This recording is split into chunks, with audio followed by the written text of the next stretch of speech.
Hi, my name is Bailey Chambless. I am a third year here at Tech. I am studying environmental engineering, and this semester I'm taking CEE 3000, which is Civil and Environmental Engineering Systems. I didn't decide to study environmental engineering until later in high school.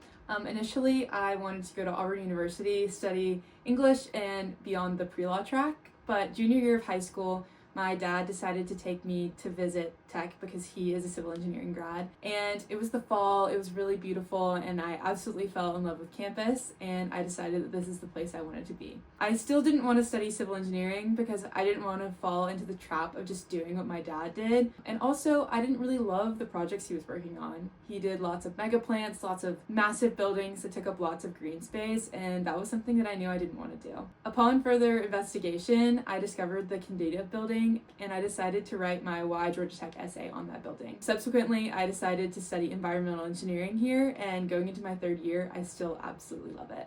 Dr. Clough's lecture on climate change was something that really spoke to me. When he mentioned the blue sky flooding that occurred in Charleston, it really hit close to home. I have grown up and still live in Savannah, Georgia, and blue sky flooding is something that occurs fairly regularly now. I learned from his lecture that this is not something that's normal, it's a very recent occurrence, and it's something that needs to be changed. Another major takeaway I have from his video is that even though this was filmed in 2017, climate change had already made a large impact on our world. My biggest takeaway was when he quoted Einstein saying, "We cannot solve problems with the same thinking we used when we created them." As civil engineering and environmental engineering majors, it's our job to come to these grand challenges with an open mind, use the combined knowledge that we've gained, and help to solve them. After reading the article on planetary boundaries, one of my biggest takeaways was that without any human intervention, we could still exist in the state of Holocene for a few thousand years.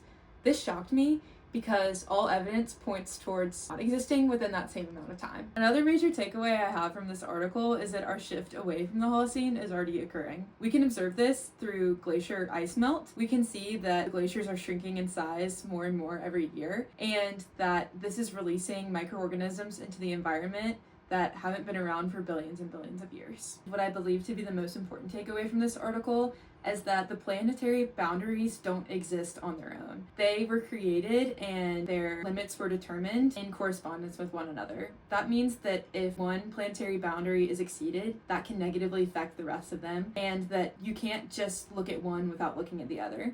For example, we see in many rainforests that are being stripped of their trees that this leads to major runoff, which affects the water system, as well as the imbalance in nutrients in the soil in its area and its surrounding areas. From this course, I really hope to gain a better understanding of what I can do within the civil and environmental engineering field. I haven't had an internship yet, so I'm really hoping to dive deeper into what I could possibly be doing in the future and help me narrow down my search for this summer's internship. I also look forward to the team aspect of this course. I am very excited to get to know more people within my major and get to have some experience within the teamwork setting. Thank you.